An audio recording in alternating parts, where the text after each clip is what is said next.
todo en este país funciona perfectamente bien, sin miedo. Ahora levante la mano el que cree que todo funciona perfectamente mal. Levante la mano el que cree que algo funciona medio bien y algo funciona medio mal.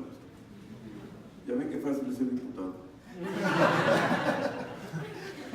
Levante la mano el que cree que lo que funciona mal se debe de arreglar como a cada uno de ustedes se les dé la gana, sin que les importe la opinión de los demás. Levante la mano el que cree que lo que ustedes ven que está mal debe de resolverse con la negociación, el consenso, la opinión, el punto de vista y el acuerdo de los demás. Muy bien. Levante la mano el que ha leído la Constitución Política de los Estados Unidos Mexicanos este año. Levante la mano el que cree que hay un artículo que dice que está prohibido que los ciudadanos preocupados por el futuro de este país leamos la Constitución. Levante la mano el que cree que este país va a cambiar como cada uno quiere que cambie si no leemos la Constitución. Todos sabemos la regla del fuera del lugar, pero no tenemos la regla del fuera del lugar político del país. Cuando yo empecé a estudiar en la carrera militar, mis cuates fueron a estudiar Derecho a la Nacional y por una serie de razones de una larga historia de un porro que me corrió de la UNAM por burgués, pues acabé estudiando militar. Años después lo vi en un plantón. Él estaba en el plantón y yo estaba trabajando en los pinos.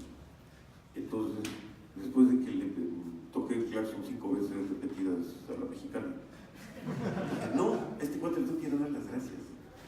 El fósil sigue acarreando gente en la calle y yo estoy llevando asuntos internacionales para el presidente de México a los 24 años. Entonces, en mi Cámara de Diputados personal escribí con letras de oro una frase, esas frases de vida que dicen: nunca sabe el bien que te hace aquel que te quiso fregar. Y la otra, pues es que mis cuates se fueron a estudiar Derecho y estudiaron Derecho con un gran abogado que se llamó Gabino Fraga. Gabino Fraga era un barco, un gran abogado, de unas clases de conferencias esas de jurisconsultos y muy prolegomenosos y de palabras de muchas sílabas. Y entonces el examen profesional no reprobaba a nadie. Y le decía: mire, compañero, usted no tiene la menor idea, usted es un flojo, pero le voy a dar un título para que tenga una forma honesta de vivir. Y le voy a dar una frase de vida: que no lo repruebe la vida. Y si en este proceso electoral México tiene un reto, es que no nos vaya a reprobar la historia, que no nos vaya a reprobar la vida. Y si vamos a ciegas, sin conocer las reglas del juego, y si vamos a ciegas sin entender por qué el país está como está, si vamos a ciegas porque la mayoría de los millennials que van a votar por primera vez nacieron cuando entró Fox, ¿qué horizonte de información, de análisis, de experiencia, de realidades, de devaluaciones, de inflaciones, de tranzas, de demagogias, de populismos, de errores de gobierno, de etcétera, etcétera, pueden tener quien solo ha vivido estos 3 sexenios, que son quizá los más atípicos de la iglesia tradicional del sistema político mexicano? Entonces, viene la siguiente pregunta: ¿para qué sirve México? ¿Sirve para exportar mano de obra y drogas? ¿Sirve para que en las calles de Acapulco jueguen fútbol con cabezas de decapitados a medianoche? ¿Sirve para que se importen armas de manera clandestina? ¿Sirve para que nos valgan madres el futuro del país? Y la siguiente pregunta es: ¿para qué sirvo yo? ¿Para qué sirva México? Entonces, esto es una de las cosas que siempre hago con el orden público y siempre dejo estas dudas con el orden público, y esto es lo que yo llamo graffiti mental, porque es la forma de dejar ideas grabadas rápidamente en las paredes de la corteza cerebral, que es la mejor forma de hacer campaña. Esas son las verdaderas paredes que hay que pintar para poder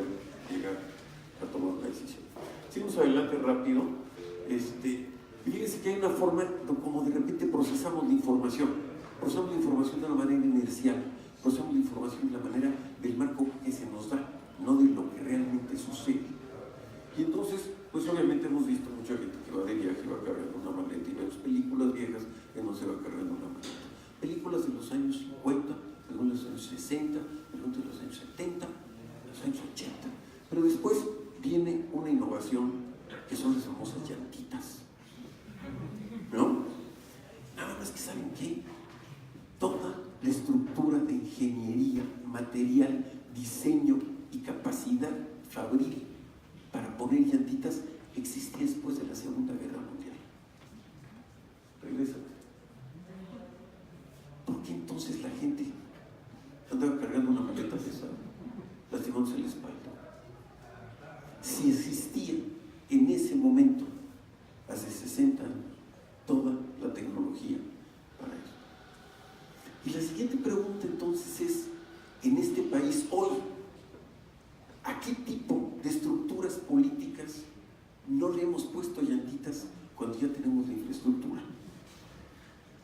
¿A qué tipo de estructuras de relación gubernamental, de decisión política, de productividad económica, de forma de vida, podemos meterle turbo cuando ya tenemos toda la infraestructura hoy? Y dentro de 20 años va a venir alguien a decir a los hijos la misma reclamo de decir, porque a mí me hicieron cargar maletas sin llantitas, ¿no? Y era malo, ¿no? Entonces, esta estructura de información, de inteligencia artificial adaptada, nos está llevando a temas donde ya el problema no es tecnológico, es ético.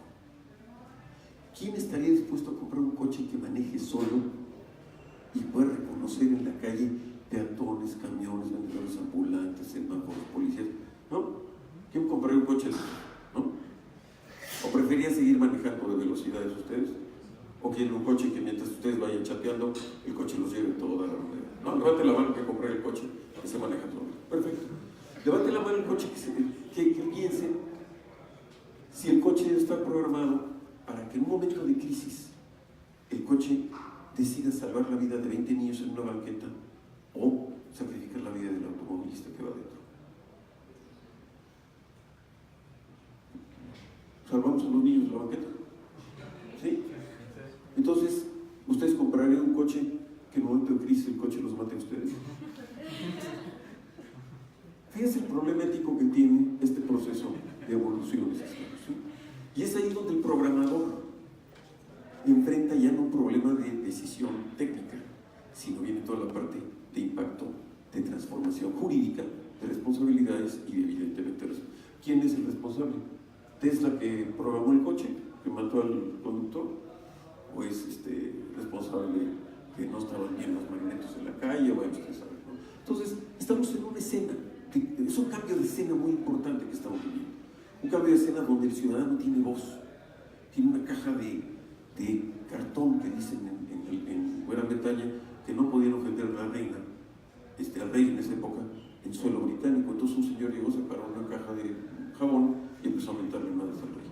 Y desde entonces en Speaker's Corner en Londres, los sábados, hay un tipo mentándole la madre al mundo. ¿Por qué? Porque no está en suelo británico ofendiendo a su majestad y por lo tanto se defiende el principio de libertad de expresión.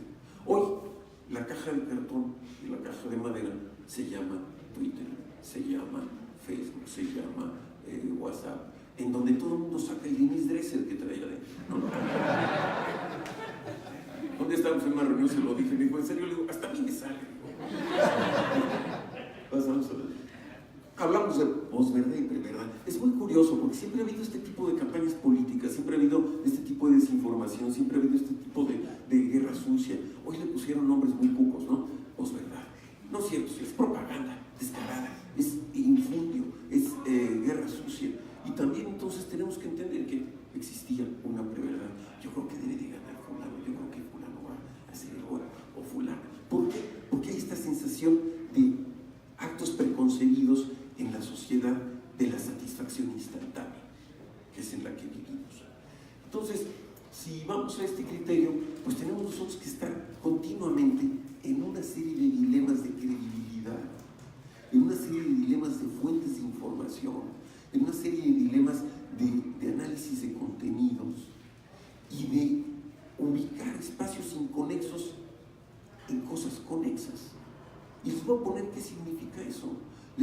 el que tiene una cuenta de Instagram y que la pasa así todas las noches de dormir.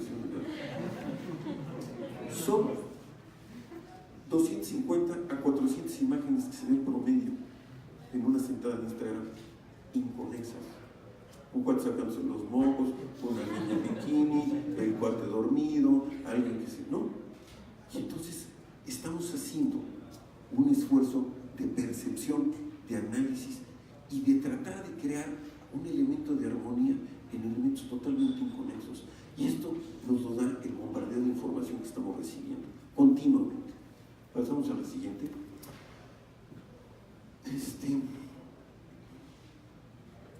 Levante la mano que cree que la lucha libre está arreglada. Levante la mano que cree que el box está arreglado.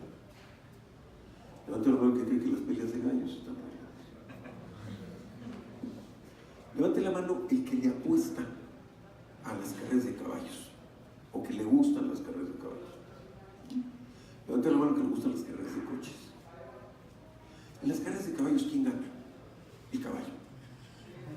Lleva un tipo arriba, ¿no? Pero el caballo por eso. En las carreras de coches gana el automovilista. Toda la estructura de deporte indica que es la relación de fuerza, tiempo, resistencia entre humanos en las mismas condiciones respecto a tiempo, resistencia, distancia, peso, velocidad. Pero aquí en las carreras de caballos tenemos mucha información del caballo. Tenemos información de los jockeys. Sabemos qué día ese jockey en ese caballo ha corrido contra el otro jockey, el otro caballo en tantos furlongs en esa dirección, en esa pista. Sabemos qué comió, a qué se dedica, si la novia le hizo caso, si está enojado, se divorció, si se compró un coche nuevo, si te lo relojaron. Estamos tomando decisiones con información incompleta, con información sesgada, con información deliberadamente oculta. Porque nos dicen que el caballo corre, pero si corre solo, pues que corre el cuello del caballo, ¿no? Como los galgos, ¿no? Pero no, aquí corre el caballo con un tipo arriba. Y el tipo arriba decide si el caballo corre, si acelera, si se detiene. Y no tenemos la menor idea de quién es. No sabemos ni cómo se llama. Debía ser el ídolo, el cuate del Handicap de las Américas, que ganó la moña de los 9 furlongs, que nunca se ha caído, etcétera, etcétera, ¿no? No tenemos la más remota idea de quiénes son. ¿Por qué? Porque la estructura de ese tipo de acuerdo de entretenimiento, vamos a llamarle, indica que la información es sesgada. No les voy a poner una más divertida. Vamos a poner que por estar aquí ustedes tratando de entender el sistema político mexicano con las nuevas reglas digitales, se perdieron, fíjense lo que les voy a decir, la final del Mundial México-Alemania, ahorita. Y no hay bebés. Y saliendo se enteran que en tiempo reglamentario hubo 15 goles. Primera vez en un mundial que entran 15 goles en tiempo reglamentario, 90 minutos. Ninguno anulado. Qué padre, ¿no? Se rompió un récord, ¿no? ¿Qué información falta? 14C, 14-1, un autogol, 15, ¿no? Muy bien, levante la mano el que ve todos los días en el periódico la noticia de 15 muertos en Ciudad Juárez y pasa la página. ¿No 14 contra 1? 20 contra 20, 30 contra 30. No nos dicen género. Ni 15 muertos. Estamos procesando, analizando, digiriendo información incompleta para tomas de decisiones. Mucha información superflua o mucha no información. Ruido, comentamos. ¿Qué diferencia hay entre ruido e información? Pues información es 5 y 5 dan 10, ¿no? Ruido. Oiga, señora, allá afuera está el güey ese del 5 y 5, pero sabe que ya ve cómo es, córrate, no mejor. Ay, usted dice si lo recibo, ¿no? Que luego trae sus cuentas estas y dice que 5 y 5 veces da 10, a veces no. Usted sabe si lo recibe o no, ¿no? Ruido o información. ¿Ok? Y tenemos en los medios una enorme cantidad de ruido político, una desgastante cantidad de ruido político, una degradante cantidad de ruido político. Y digo degradante porque estamos teniendo un nivel de campaña política que cada día tiene menos calidad de contenidos, menos calidad de propuestas. Y vemos una especie de árbol de Navidad que se prende a ver quién dice la mayor estupidez, o a ver quién determina cómo llama la atención más al público, sin determinar la respuesta, no para qué sirven a México, sino para qué quieren ellos ejercer el poder. Cosa que a nadie ha respondido, y si lo ha respondido, a nadie ha convencido. ¿Cuánto cabe la pelota de golf en el agujerito de golf? 1,5 veces, ¿no? Y un cuate con un fierro le avienta 200 yardas, all in one, ¿no? Un cuate afroamericano de 2,10 metros en Chicago, en un callejón oscuro, le hace la pelota de básquet y de espaldas en cesta. ¿Sí? Scores 120-90, ¿no? En el hockey, este cuate parado así, en una, pues más bien parece como un basurero volteado, ¿no? La cosa de la portería del hockey. Y entonces tienen scores de 11, 15, 20 goles, ¿no? Y viene el poke chola rápido, ¿no? Y anota. Y el cuate está tapando alrededor del 75 al 80% de la superficie de la portería. Pasamos a la siguiente. ¿Cuántas veces creen ustedes que cabe la pelota de fútbol en una portería de fútbol? En un país en donde la mitad de la población, menos porque las mujeres también les gusta, pero en fin, hombres, nacen, viven, se reproducen y mueren pensando en fútbol. Juegan entre los baches, entre los asaltos, entre los llanos, entre las... alrededor de 35 millones de mexicanos en edad productiva, físicamente aptos. Y no encontramos unos imbéciles que metan un penal. ¿Cuántas veces cabe la pelota de fútbol aquí? Con un 4 parados. ¿Les parece bien entre 70 y 80 veces? Yo me pregunto, los futbolistas mexicanos, ¿cómo le harán para tener hijos?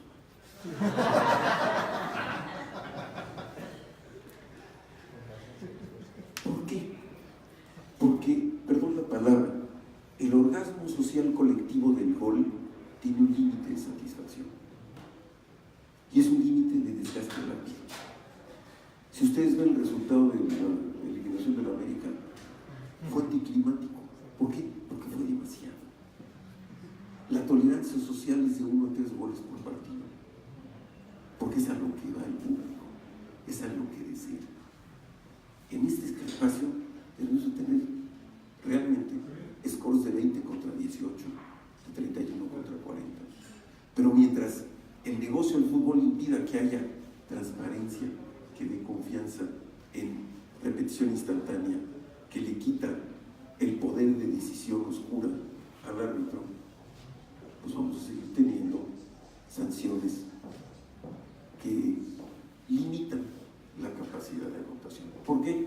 Porque hay que entretener al público, no es fomentar el deporte, es fomentar el consumo de cerveza, es fomentar el consumo de Doritos con guacamole, etcétera, etcétera, etcétera. Y ese es el tema. ¿Qué tipo de información recibimos y procesamos? ¿Qué tipo de rutinas mentales tenemos para poder entender qué tipo de proceso de país vamos a construir? Y ponerle llantitas, porque no tiene llantitas y ya se las podemos poner. Pues pasamos a la siguiente. Y es evidentemente pues la insoportable levedad del millennial, ¿no? El millennial conjuga verbos en primera persona. Es el sujeto protagonista de su realidad. Yo en mi mundo. Por lo tanto, la distancia entre candidato y ciudadano moderno es tan distante, tan distinta y tan frágil. Y el millennial, por la época, y ojo, aliena. ¿Qué quiere decir? Que se concentra en lo que nos comentaban de los espacios autocontenidos. Veo lo que quiero ver, me entero de lo que me quiero enterar, me aíslo de lo que no me gusta, me pongo los audífonos y voy ajeno a la rutina de la vida que me dice que afuera hay asaltos, hay miseria, hay contrastes sociales, hay necesidades, hay oportunidades de mercado, hay negocios esperando, y yo voy en mi mundo, como si no lo han visto, vean la ópera Rock Tommy, que representa precisamente el ciudadano autocontenido en su mundo visual, acústico, verbal, y es un hombre cerrado al exterior por ese tipo de situaciones. O sea, pasamos a la siguiente. ¿Qué sucede con el clima político de hoy? Faltan ideales y sobran rencores. Se ha tomado la idea de envenenarle la conciencia a la población con rencores. Los jóvenes necesitan tener ideales. Y los adultos tenemos que ver cómo le ayudamos a los jóvenes a que esos ideales los hagan realidad. Pero vemos hoy una contaminación de ánimo en un esquema negativo, en un esquema de desconfianza. Somos la mentada más rápida de madre del país, del mundo. Todos los distintos programitas esos que ven ustedes de broma, que de repente está uno y sale el helado y se caen y engañan a una gente que le deja un niño y se va al baño y regresa y el niño ya no es de la mamá, este tipo de cosas. La gente cuando ve que es broma se ríe porque ve que es un acto de chusco, de confianza. Cuando graban esos programas en México, la persona agrede, ofende, se indigna, reclama, golpea, porque tenemos una actitud de agravio, no tenemos una actitud de ideal. ¿Para qué sirve México? ¿Para mentarnos la madre? No. Ustedes ya conocieron un amigo nuevo hoy, me doy por satisfecho. Construimos una red social, construimos vasos capilares, comunicantes, que para eso tenemos que construir. Pasamos a la siguiente. Estamos en el tema de las estadísticas. Es la imagen rápida. Ni siquiera vemos la metodología. Vemos quién va en la barrita de arriba y con eso estamos tranquilos. Y nos hacemos las preguntas básicas.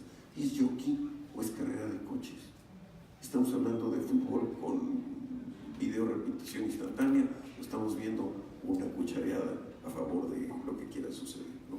Y salvo que mis amigos que producen las encuestas, yo las he consumido como funcionario público muchos años, y he sido cliente, vemos que pasan por lo menos tres cosas, en mi experiencia. Uno, en la medida que llega el día de la elección, las diferencias se reducen. A veces se invierte, no siempre, pero se reducen mucho. Segundo, prácticas políticas del diario. Hay gente que dice por tendencia de su partido el nombre de otro, por instrucción del partido. Entonces, uno como encuestador no puede saber que la persona está contestando un nombre en una población tradicionalmente de un color y le están contestando de otro, ¿no? Nada más registra pues, que está pasando algo distinto. Entonces tenemos que ver la tendencia. Y tercero, que el día de la elección está la famosa estructura. ¿Qué quiere decir? Las mañas que tienen los partidos políticos para intervenir en los resultados electorales a la mala. Y Carlos Fuentes decía, ya el PRI no tiene monopolio de la corrupción. Entonces vemos que todas las malas mañas que no se han podido resolver, a pesar de los cambios legales tan fuertes que ha habido, pues todavía corremos el riesgo de que los procesos electorales no sean tan transparentes y tan honestos como quisiéramos. Sobre todo en las zonas de bajo ingreso, donde se puede corromper por más barato dinero las decisiones de los representantes de los partidos, de los ciudadanos están ahí y hasta el propio votante, lamentablemente. Entonces, ¿cuál es el dilema del ciudadano de hoy? ¿Somos followers o somos trendsetters? ¿Somos influencers? ¿Nos gusta ser un manipulador o un manipulado? Y en este esquema, lo que vemos en las redes son áreas de opinión. Hay gente que son observadores, hay gente que son protagonistas, hay gente que quieren imponer su punto de vista, hay gente que o les pagan para imponerlo y hay gente que exclusivamente están siendo observadores pasivos, voyeurs de la actividad digital. Pero finalmente entra información, finalmente genera tendencia, finalmente influye, bien o mal, en algunas de las decisiones propias, ¿no? Seguimos adelante. Y luego, pues obviamente, estamos en una situación donde entre más joven la audiencia, más impaciente es y más divertidos deben de ser. Entonces yo cuando tengo que hablar con chavos muy jóvenes, digo, ¿saben qué? Ustedes están acostumbrados a que les digan un chiste para reírse y todo, yo voy a empezar al revés, entonces ríanse primero. ¿Por qué? Porque tiene que ser entretenido. Y esta sensación de que hasta dar clase debe ser algo divertido, implica la actividad lúdica de esta sociedad de satisfacción instantánea. Y cuando uno empieza a determinar que un estimador de una encuesta tiene que tener ciertos ajustes, la gente se va y se te pierde. ¿Por qué? Porque necesariamente no no es una respuesta inmediata. Entonces, este esquema de comunicación por resultado nos genera esta sensación de oferta de inmediatez. Le picas a la computadora, te llega la pizza, te llega el Uber, esta sensación de ya, ¿no? Nos genera una dificultad, no solamente de convivencia, nos genera una dificultad de diseño de políticas públicas. Oye, es que vamos a hacer un puente, tenemos que hacer un estudio, una topografía, se va a hacer un análisis de materiales, se va a hacer un estudio de tráfico, y luego van a empezar a poner los cimientos, luego vienen las traves, luego van a terminar las cargas, y luego viene toda la parte de pavimentación, iluminación, tal. Ya perdí al público. ¿Por qué? Porque el juez es puente, resultado, salida, adiós. Ya, ¿no? Ese es lo que se busca. Sí, ¿no? Guy Debord es un pensador de corte de izquierda, francés, del momento de este mayo del 68, hoy 50 años después, que le da voz a los jóvenes en Europa, voz a los jóvenes en América, voz a los jóvenes en México, voz a los jóvenes que no quieren ir a la guerra de Vietnam, en California, y que llegan a ponerle florecitas a los soldados, y el ejército de la Guardia Civil del país, de los bravos y el hogar de los libres, balacea a estudiantes inertes en la Universidad de Sur de California por el solo hecho de expresar su opinión en contra del sistema. Tlatelolco fue su versión mexicana y muchas otras versiones más. Guy Debord nos dice en un libro que vale la pena revisar la sociedad del espectáculo. Y no tiene que ver con ir al teatro a hacer un show o ir a ver a Katy Perry y al show, ¿no? Esto tiene que ver con el concepto de cómo se monta la estructura de las relaciones sociales entre sí para un parapeto en el exterior. Pasamos a la siguiente. Fíjense lo que dijo este cuate. 1967 a 51. Nos hemos convertido en esclavos de nuestra imagen o al estar nuestras realidades tan deterioradas. Vale la pena que lean un libro. Un libro no sé si lo han visto, pero un libro es una cosa de estas. No necesita interfase, no necesita password, no necesita carga, tiene muchas palabras, casi todos los libros tienen las mismas palabras en distinto orden, el orden no importa, vale la pena, úsenlos. No les cobran tiempo extra por esto al aire. Pasamos a la siguiente. Nuestra vida provoca, comentamos nuestra realidad en interminable representación. En Facebook somos felices, en Twitter somos amarguitos. ¿Sí? Y este esquema de la búsqueda del protagonismo, lo que los psiquiatras llamarían ídolis teatris, que quiere decir el gusto de demostrarse en público cada quien, está marcado en este proceso antes de que existiera ni siquiera más de 3 canales de televisión al aire con horarios restringidos en Francia, donde apareció el señor hace 51 años en México. Me voy a brincar por tiempo lo que dice, pero vean nomás lo que está comentando aquí. Es que son para letras de oro. La sociedad crea una imagen en la que vemos lo que producimos como una realidad paralela. A su vez, nosotros también pasamos a formar parte de la mercancía. A través de la publicidad se nos transmite nuestra esencia como producto. Clic, clic, clic. También a través de las religiones y la economía, nuestro sentido crítico y ético pasa a ser una realidad colectiva manipulable. Y es aquí donde vale mucho la pena el pensar que las rueditas del sistema político que ustedes tienen que poner es para identificar su derecho a la independencia, su derecho a la libre capacidad de razonamiento, su derecho al juicio crítico de lo que les rodea y que les llega preconcebidamente manejado. Aquí no hay cajita feliz con sonrisita de juguete. Aquí el hecho es que nadie nos vea la cara de que queremos cajita feliz, ¿no? Pasamos a las siguientes. Me sigo. Y el Señor resume finalmente la sociedad en 3 niveles. El que es, porque sabe, porque estudió, porque se dedica.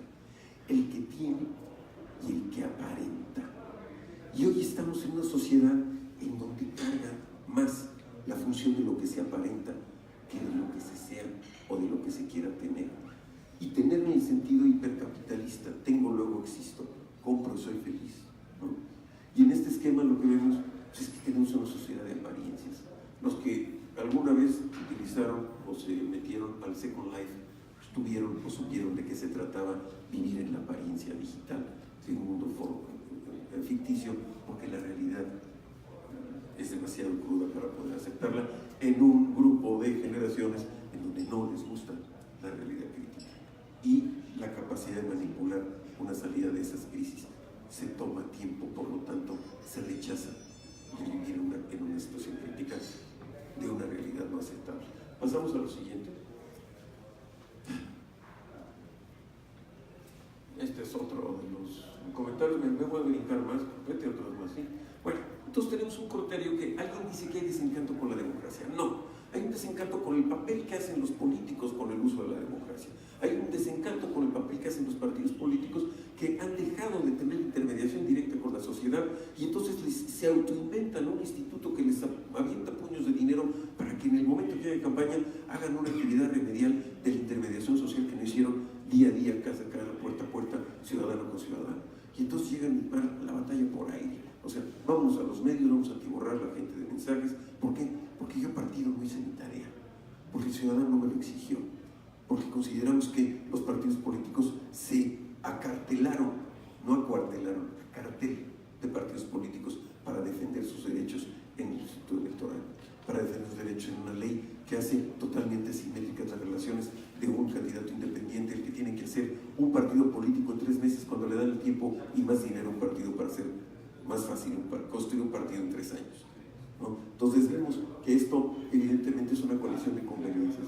Hay una nueva regulación aprobada en el sistema político, las reglas del INE hoy son distintas a las elecciones pasadas y esto implica que vamos a aprobar por primera vez este sistema y es un sistema altamente centralizado. Antes las elecciones se definían por un sistema federal a estados, hoy el TRIFE tiene capacidad de intervenir en cualquier elección hasta de municipios, así que vamos a ver una elección que va a tener un postelectoral judicial enorme, porque va a haber todo tipo de impugnaciones en el postelectoral. Y repito, la falta de intermediación social. Sí.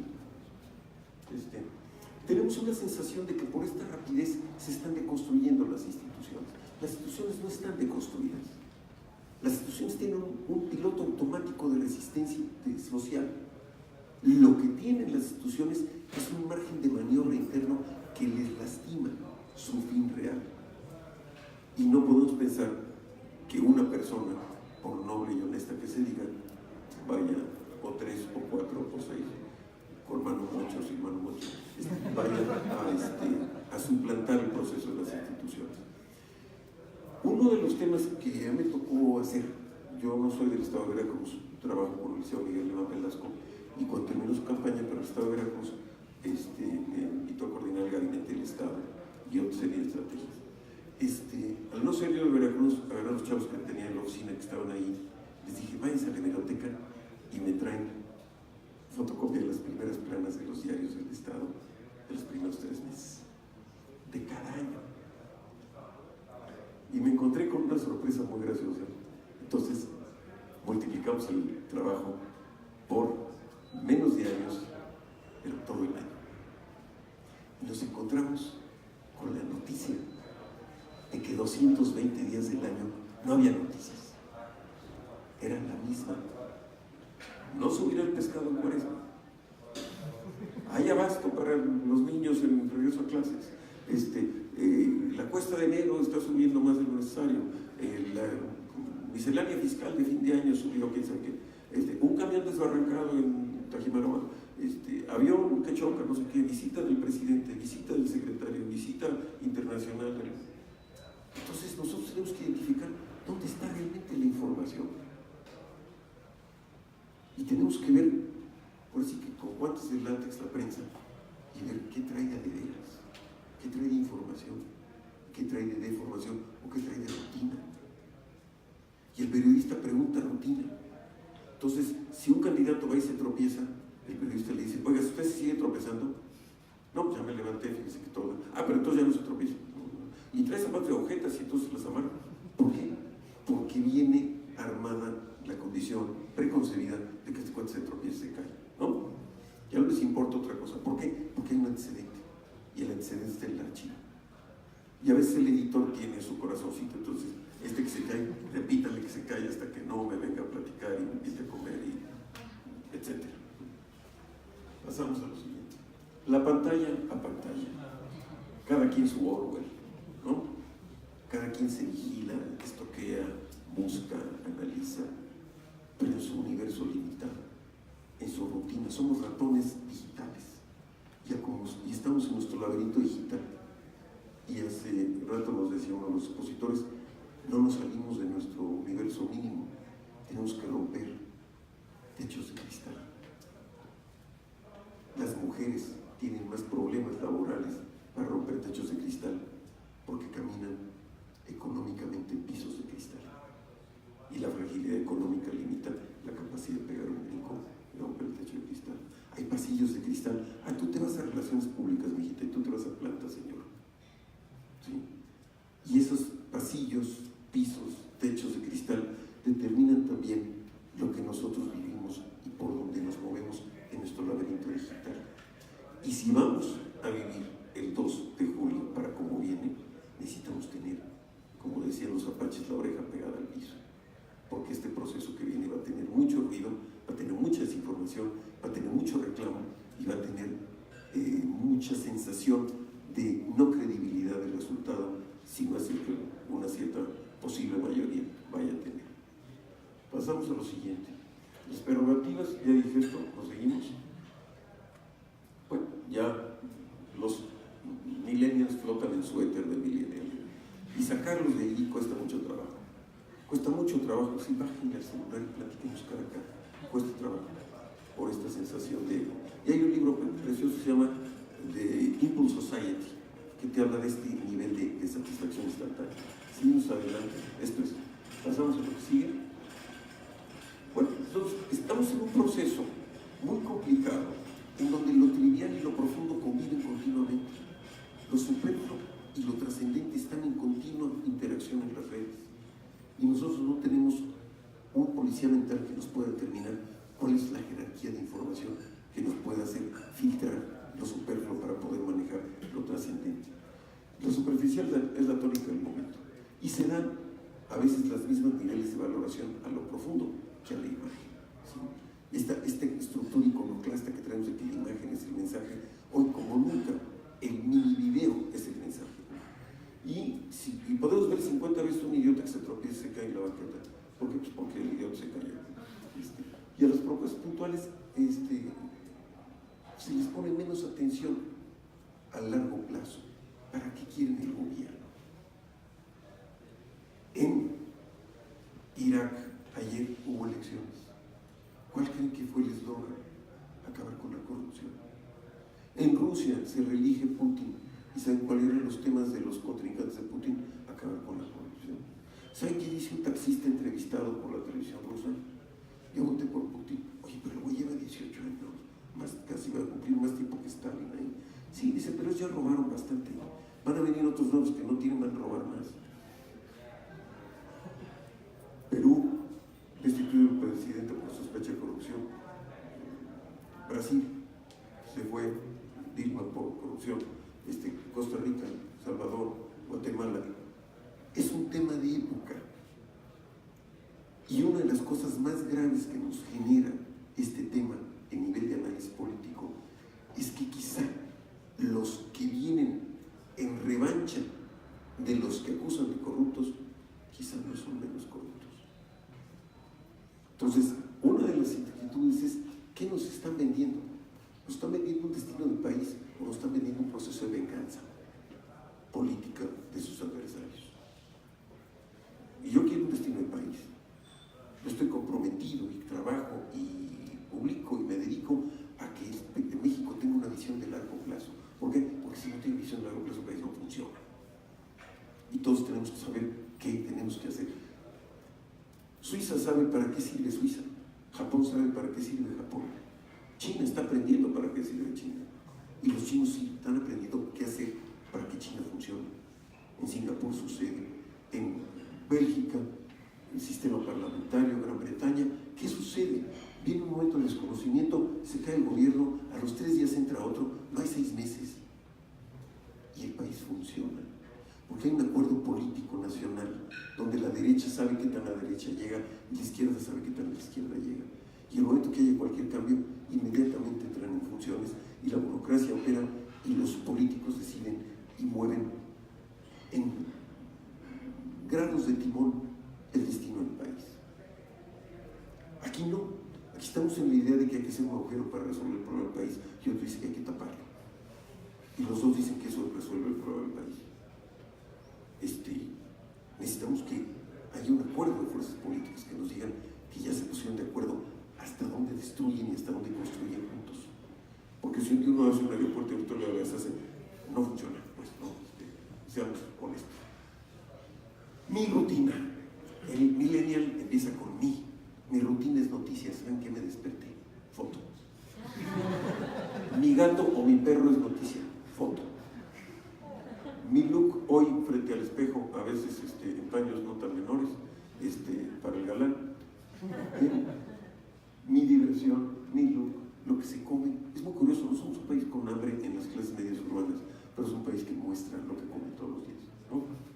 Como una situación de proyección de una idea de vida, ¿sí?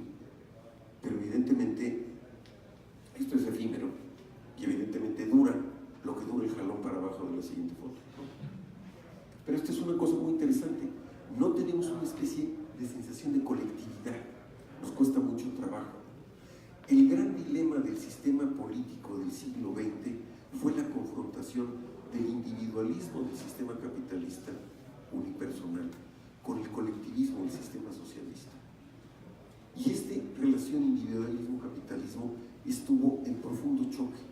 Hoy estamos en un éter de vacío, porque tenemos una gran fuerza del mí individual, pero no tenemos una conciencia del valor de la colectividad de forma constructiva. Si yo les digo, vamos a meter la madre y paramos la calle, ahorita todos salimos y la paramos, ¿no? Para eso sí estamos hechos. Pero tenemos que repensar cuál es la ventaja de la colectividad. Y este es quizá uno de los elementos que a mí más me gustan de lo que ha pasado en México en el último año. Es poder cambiar el chip mental a lo que yo llamo modosismo. ¿Qué sucedió modosismo? Llegó la niña del colegio de monjas con el cuadro de la prepa 4, el de mesa con la niña de las lomas, y hicieron algo juntos sin conocerse. Hubo un sistema de autojerarquización de responsabilidades. Yo me voy a levantar piedras, yo voy a administrar el centro de acopio, yo voy a poner torniquetes, o voy a conseguir medicinas, o voy a repartir cosas para los que no pueden.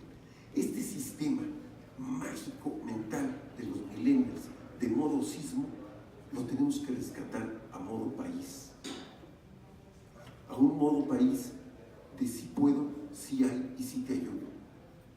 Porque venimos de un modo país de no quiero, no hay y no te ayudo, solo yo.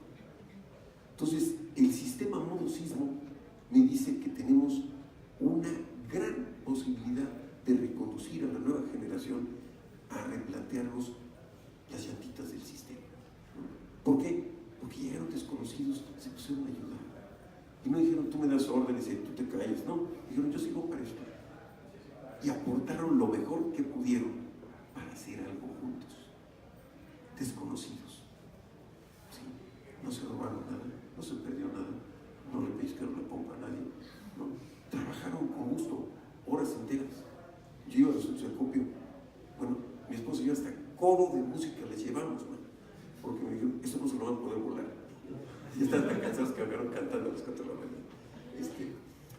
¿Qué quiero decir? Que sí necesitamos repensar, y esta es la parte quizá, de dónde vamos a estar el 2 de julio, no por dónde vamos a amanecer, sino cómo vamos a vivir a partir de entonces. Y para mí la definición de democracia que más me gusta es la que dice que cuando los pies se mueven, la cabeza tiene que seguirlos. Y nosotros somos pies de este proceso. Nosotros somos base. Nosotros somos estos que estamos a ras de suelo viendo las cosas que queremos que sucedan. Y evidentemente si la democracia es de mayorías, pues somos más la mayoría que estamos a ras de suelo que los que no. Por lo tanto, pensemos modosismo como sí, para que sirva México. Gracias.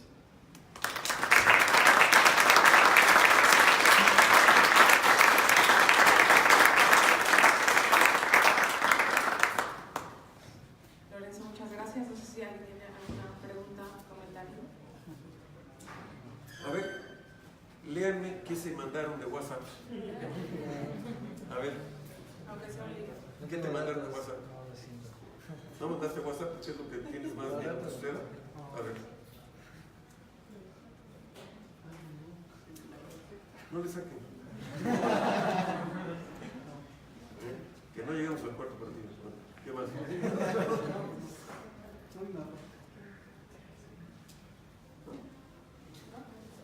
A ver, allá. Me gustaría que en verdad haya algún candidato como presidente que usted conozca y una votación que se entienda ese concepto. ¿Quién más tiene un buen pensamiento de que sí quiere que pase?